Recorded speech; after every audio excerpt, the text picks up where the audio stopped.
Hello everybody and welcome to Satsunami. Just before we begin, I just want to let you know that this episode will be discussing themes that some listeners may find upsetting, including discussions of domestic and emotional abuse. From the show, Kevin can F himself. Listener discretion is advised. Welcome to Satsunami, a Scottish variety podcast that discusses topics from gaming and films to anime and general interests. Join me, your host, Satsunami, as well as the rest of our Satsunami team for our takes on these very important pop culture topics. Sir, it's clearly a trap. I accept your fate!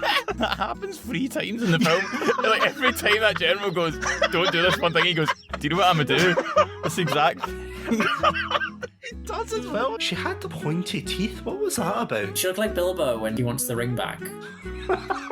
She did, didn't she? I just want the lightsaber one more time. Parasite says, no, you will get back into your office and work. No, says the man in Zoom. Trousers are for the working man. You're bursting into your hotel room. Honey, we need to go. Leave the kids. You can milk an audition. Oh! That's the worst thing you've ever said in any of the episodes. If that sounds like your cup of tea, then you can check us out at our website, chatsunami.com, as well as all good podcast apps. As always, stay safe, stay awesome, and most importantly, stay hydrated. Stay classy and have a banana. This has been Satsunami. I'm sorry.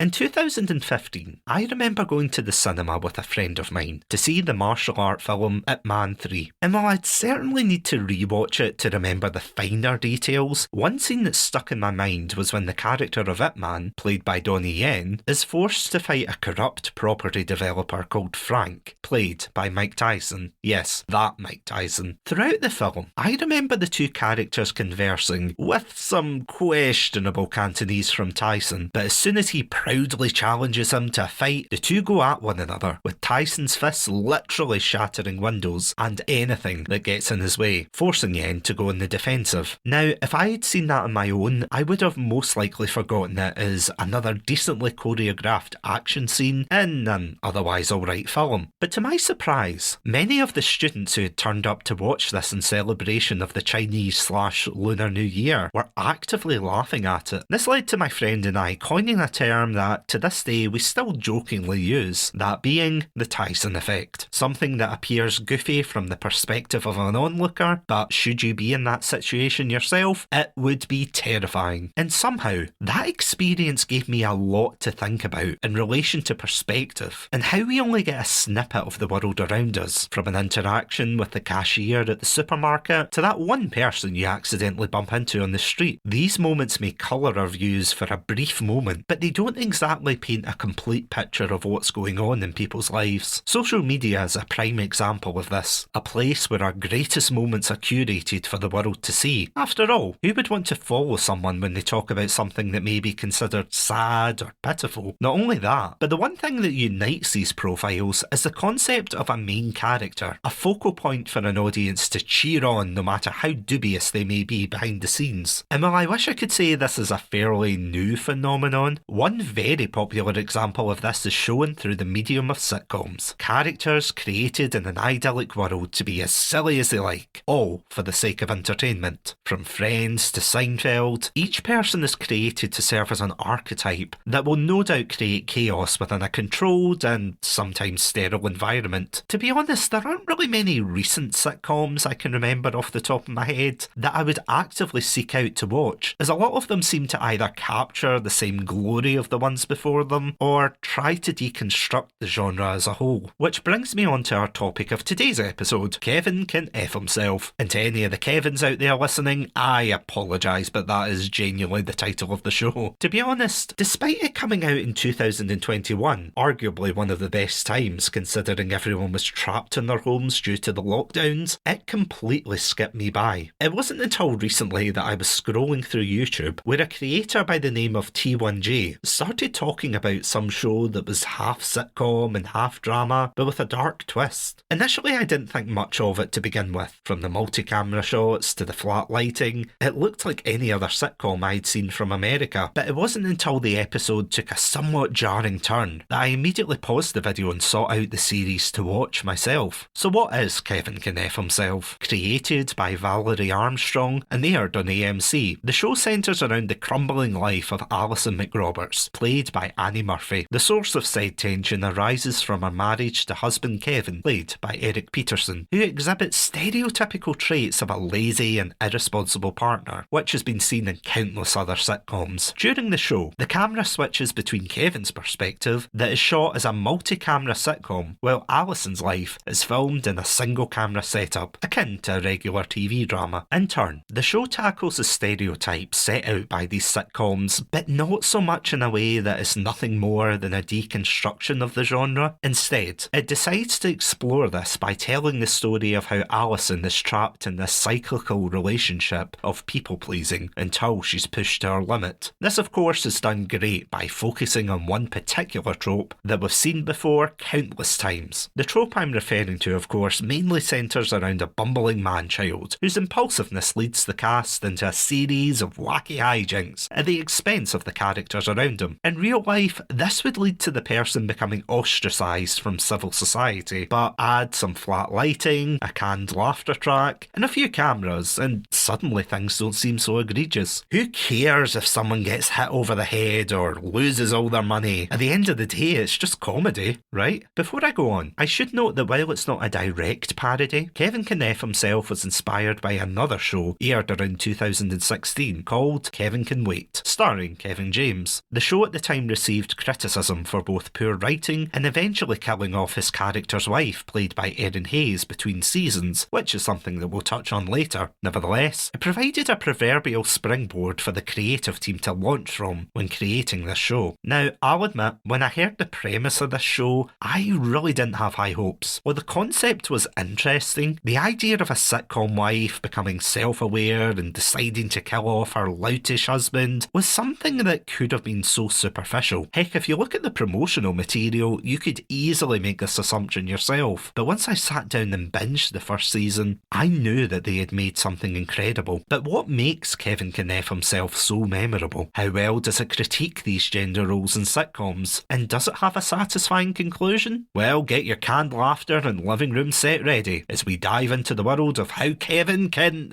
you get where I'm going with this. With spoilers ahead, let's dive in. So let's start with the story. As mentioned before, the two focal characters in this show are Kevin McRoberts and his wife Alison, both of whom immediately clash in terms of personality. Kevin is a, for lack of a better term, bumbling fool who would rather spend his free time with his dim-witted friend Neil, Neil's sister Patty, and his father Peter, who provides unwanted observations during the sitcom section of the show. Alison, on the other hand, is immediately characterised as the responsible one in her first moments, carrying a container of laundry while the others play beer pong in the living room. The duo then go on to discuss their plans for an anniversary party, which has been dubbed as an annual anniversary-rager. Despite being 35, Kevin shoots down Alison's request to have a more mature and intimate dinner together in favour of getting drunk at a party which will no doubt all be organised by her. After Kevin jokingly hurls a glass into Alison's laundry basket and asks for a top-up, we see her leave the room, only for the perspective to change. The colours become more muted as the camera lingers on a deflated Alison, her jovial demeanour no longer present, but instead one of weariness. This then leads to the show somehow becoming two shows in one, the harsh and gritty reality versus the bright and bubbly sitcom fantasy that usually appears when Kevin enters the scene. This tells us everything we need to know about him right away. Kevin is arrogant and self-centred, his jabs veiled by a layer of self-proclaimed comedy. We see this time and time again throughout the show, where he comes away with lines like, "Oh, you know what you're like when you try to be funny," shooting down any opportunity to disturb the status quo. In short, this is his world, where everyone is seen as nothing more more than side characters. Even his wife, who arguably should be his equal, is nothing more than a verbal punching bag. And yet, beyond the realms of his quote-unquote kingdom of his house, he is seen favourably from hero to local goofball. What I find interesting is everyone in the show knows deep down what he is, yet no one really wishes to challenge him, thereby feeding into his delusions of grandeur. I find it interesting as well that his own father plays a secondary role and is never really seen outside the sitcom point of view. While I wish in a way that they had shown Pete from a realistic perspective, it just goes to show how inconsequential Kevin treats his own family beyond Alison. I want to take a moment to highlight Eric Peterson's acting in these moments, as whenever he's on screen, you genuinely forget that this is a hybrid of drama meets sitcom. The sitcom parts feel like a generic and wacky family drama, pulling in every trope imaginable, from Kevin's boss coming for dinner that night to the having to be in two places at once gag. These are things that in real life would be stressful as hell, but in Kevin's world are all part and parcel of his aloof nature. The phrase, "you love to hate him," springs to mind here, but it's true. Every time Peterson pops up on screen, you get a refresher about why Alison hates him. Despite the laugh track or his childish nature, there is a sinister undertone to all of his actions. One example, which, again, we'll go back to later, is when he decides to cook his special chili so that the garbage men will give them preferential treatment. He demands that Alison watches him cook a pig for over several hours in their backyard, taking no consideration into whether or not she has other plans. The world is only big enough for Kevin and Kevin alone. There's a lot more that I want to touch on with Kevin, but for the time being, I want to stick a pin in that and turn your attention to the other main character of the story, that being Alison. Right off the bat, Annie Murphy kills the duality of Alison in this role, from the dutiful housewife in the sitcom world to borderline unhinged in reality. And when I say unhinged, I do mean this as a compliment to her characterisation. It could have been so easy to make both characters so stereotypically good and bad, with Alison being a paragon of virtue, but to make the relationship more nuanced just elevates the show that much more, with Alison spiralling into self-destructive behaviours that is harmful to those around her just to get what she wants. The two main examples of this are her affair with old flame Sam, who owns the local cafe, and a friendship with her neighbour Patty. Throughout season 1, she becomes hellbent on trying to kill her husband without arousing any suspicion, and in doing so ropes the two of them into her schemes at separate points, from asking Sam to make a burger from a particular burger chain so that she can poison it, to forcing Patty to drive to Vermont so that she can acquire pills to stage an overdose. It's clearly not normal behaviour, to put it mildly, but with that being said, despite the outlandish situations she finds herself in, I find there's a somewhat sense of relatability there, from a character who's sick of being the punching bag in her life. In episode 2, she finds herself in the library venting her woes to the librarian about a story she's supposedly writing, which involves a hypothetical woman wanting to kill her husband. Perplexed, the librarian asks that if they were unhappy, then why wouldn't the woman in the story just leave the relationship, to which Alison tries to justify herself. This of course becomes the underlying question of the series, that if Alison is so unhappy, then why doesn't she just leave? Now, before I go on, I just want to point out that I'm talking about this issue from both a male perspective and from someone who's encountered people like Kevin from an outsider perspective, but I totally get Alison's reluctance to leave as someone who throughout her life has been conditioned to be a people pleaser. In season 2, we get a rather haunting flashback where Alison is at her father's funeral and is constantly being talked down to by her mother about every choice she's made for the day, except unlike the gritty drama style that we've become so accustomed to for these conversations, these are filmed within the lens of the sitcom world. Now, I could be misremembering, but I'm pretty sure beyond Kevin himself, Alison's mum is the only other one to be filmed in this perspective. It shows clearly how normalised the cycle of abuse has become in Alison's life, where even her own narcissistic mother veils her harsh words with an air of comedy, with phrases such as, "What am I gonna do with you?" and "We aren't ham people." Now, out of context, that might be a bit baffling and confusing, but it shows how her mum cares more about the thoughts of others rather than herself on the day of her husband's funeral, a trait that's subtly passed down. Not only that, it gives Alison this idea that this kind of behaviour is acceptable, that it's okay for Kevin to act in this way because it's what she's always been used to. But of course, in the series itself, the tipping point is reached in the first episode, where Alison yearns to be away from the town of Worcester. Now, while I've never been there, and I assume they may be taking creative liberties with the way it looks, I do do understand how conceptually a place in the middle of nowhere with little to no prospects can be emotionally draining. Coupled with the fact that this is where the characters have grown up their entire lives, it feels like a proverbial shackle that has chained them to this town. Alison actively tries to convince Kevin to move away from the town, but he's always acting childish, from gaming during serious conversations to being more concerned that his boss is coming over for dinner and that he desperately needs Alison to be the one to organise everything. But it isn't until she finally has a one-to-one conversation with Patty that her dreams are finally shattered, when she realises that Kevin has spent all their savings and never told her. This is an absolute gut punch of a moment, as it truly sets in who runs things in Alison's life, and without any active change, she will be a prisoner of her own circumstances. Of course, that does involve some rather wild plans to get rid of Kevin, but what's also interesting is, bar the ending, he somehow always comes out of these moments better than he had before. But before I go on, I want to touch on another side character I mentioned called Patty, played by Mary Hollison Bowden. This is a really interesting character as well, since Patty fits into the stereotypical one of the guys tropes that you would usually see. I've brought this up in past episodes, but it's something that I used to see a lot of in the gaming community growing up. That one girl who wasn't like the others, trading typical feminine interests for ones that were at the time more aligned with being more masculine. This then means that they aren't doing what they want to do, but rather doing what those around them dictate are acceptable. The same goes for Patty, who is somewhat two sides of the same coin when it comes to her relationship with Alison. While not trapped in an abusive relationship, she's an excessive people pleaser, going as far as to confess that Kevin lost all their money to Alison, despite never having a really strong relationship with her previously. This then escalates when we find out that Patty is a drug dealer on the side, but does so in a way to help the local community get their hands on pain medication just to tide them over. Of course, this soon leads to her getting intertwined with Alison's own misadventures, but as a pair, the duo are really compelling together. Both of them find a somewhat comfort in supporting one another, and while I will admit at the start it is Alison who's taking the you-know-what with what she's asking of Patty, the balance of their relationship starts to mellow out, and it is great seeing them get an occasional, albeit small victory every so often. A semi-controversial point I have to bring up though is a few episodes in where Patty and her boyfriend Kurt separate after she refuses to accept his marriage proposal. This then leads on to her starting a relationship with one of the police detectives called Tammy, played by Candice Coke, investigating the recent drug dealings in the area. Now, while I have nothing against the relationship itself, it came across as quite sudden and something that belonged more in this sitcom world as opposed to reality. I get that it adds tension to Alison and Patty trying to get away with their various crimes, and initially I thought it was just Tammy trying to pretend so she could get more information, but as the show goes on, you realise that, oh, this is a rather problematic relationship going on here, and considering the whole show is built on a problematic relationship, that is saying something. Some people have tried to argue that Tammy is an abusive character, and while I can see that to a degree, as far as I remember, I think it's just more her personality being that of a woman who knows what she wants, rather than Patty, who is paralysed with indecisiveness to please others above her own needs. So when she eventually quits her job and tries to get Patty to leave Worcester, Patty declines, finally standing up for herself and realising what she actually wants. To be honest, it's not the strongest part of the show, but at the same time, I don't think it's entirely without purpose. Plus, it does make you question if Tammy was partially jealous of how close Alison became with Patty, and not just in a professional capacity. As I said before, gender roles play a significant part throughout the show, and does a fantastic job of illustrating societal imbalance. Now, don't get me wrong, this isn't a simplistic men bad, women good narrative, as both sides have their flaws. Alison isn't absolved of her terrible behaviour because of her relationship with Kevin, but neither is Kevin justified for his abuse, just because he's portrayed to his acquaintances as just a goofy guy. We can see the effect these traditional mindsets have on the female characters. One such example was with Alison's aunt Diane, who works in the local liquor store with her, and throughout season 1 encourages her niece to look presentable for her husband. In particular when Alison steals a collector's hoodie that Kevin had spent an obscene amount of money on after wearing the stained hoodie to her job. Alison's aunt says that by letting herself go, she isn't being fair on Kevin, and makes a comparison to herself not wearing orthopaedic shoes for health reasons because her husband doesn't find them attractive. This genuinely made me do a double take, as even her own family family appears to be on the side that upholds the status quo rather than what's right for her. And while I'm glad she does eventually move away from that mindset when she develops an intimate relationship with Neil, it's no wonder that Alison herself feels backed into a corner. Even when Alison decides to quit her job at the liquor store after a male customer insults her, Kevin is less concerned about the well-being of his wife and more about how they've lost 10% off of alcohol. And speaking of which, something which becomes very apparent throughout the show is Kevin's relationship with his two loves, fire and alcohol. And if you just thought, Satsu, that doesn't sound like a good combination, then yeah, you'd be 100% correct. Even in the first scene, we see Kevin playing beer pong during the day before building up to an anniversary party, which is mainly centred around alcohol. But much like his abusive behaviour, this is usually seen through a live sitcom audience who see this as a quirky trait, a bit like Homer Simpson in a way. This leads to a myriad of self-inflicted issues, from nearly burning down the house because he gets locked in a basement while the oven is on, to burning a full pig because he passed out drunk in the backyard. Terrible if it happened in reality, but of course means nothing to Kevin in his world. And surprisingly, the role of alcohol isn't just limited to Kevin. Alison uses this as a means of escape, while characters such as Sam and Diane are recovering alcoholics who, despite their flaws, do their best to work on improving themselves. This eventually reaches Neil, who is a character I haven't really touched on yet, but oh boy, do I have some thoughts on. Played by Alex Bonifer, Neil is a stereotypical slow-witted friend to Kevin, and is often somewhat of an enabler to his bad behaviour, from running an escape room scam to helping Kevin terrorise his neighbour suspected to have stolen his parcel. He goes along with everything his friend does. This isn't a particularly relevant point, but it did catch me off guard hearing that the new neighbours are Manchester United fans. Are they really that popular in New England? Let me know in the comments, Pandalorians. But that aside, Neil initially annoyed me by just how childish his behaviour was, and this eventually culminates in him